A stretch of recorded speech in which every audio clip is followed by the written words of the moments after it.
A critical scenario is apparently unfolding right now in Cuba, nearly a quarter century after Congress passed the trade sanctions reform that allowed exports to Cuba. Despite the embargo, food exports have dropped more than 20%. As CBS News Miami's Hank Tester reports, that has Cubans facing their worst economic crisis in decades.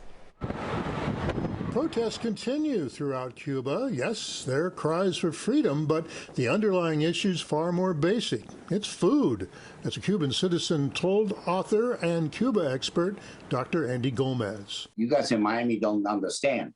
This is more about being alive and being able to live free, being able to have food. Cuba's rock-bottom economy and its inability to provide for the island's 11 million residents continues to promote strife. Gomez takes it a step further. If we were to lift the embargo tomorrow, Cuba is far from being able to implement a wide-open market. That said, a dire indicator there's not much hope anytime soon for the average Cuban citizen, scrambling daily to make it through life. And remember, a hefty portion of food comes from the United States. The headline, Cuban government-controlled food purchases and imported from the U.S. are down 21%. They're not importing as much overall because they don't have money. In 2021, U.S. to Cuba commodity exports, such as chicken, $28.5 million worth.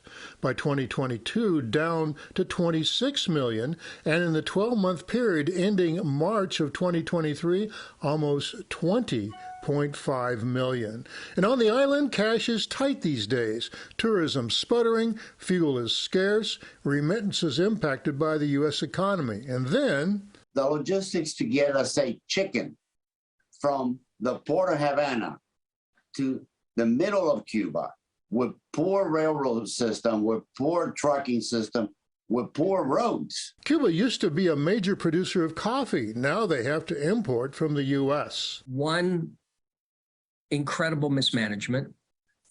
Two, state involvement, which makes it incredibly inefficient. Three, weather. The areas where the plantations are have just gotten pummeled every year. One bright light, off-island websites where a wider variety of allowed goods can be sent to Cuba, if you have the money or financial support, and that usually comes from remittances from families outside of the island. In terms of variety of product outside of the agricultural commodities, so the food products, healthcare products, and when saying healthcare products, those are generally personal care products. Those numbers have increased remarkably. Cuba's never been able to feed itself. It currently imports 60 to 80% of the food it consumes. The internet is one of the few places where Cubans can find commodities such as soap or toilet paper. I'm Hank Tester, CBS News, Miami.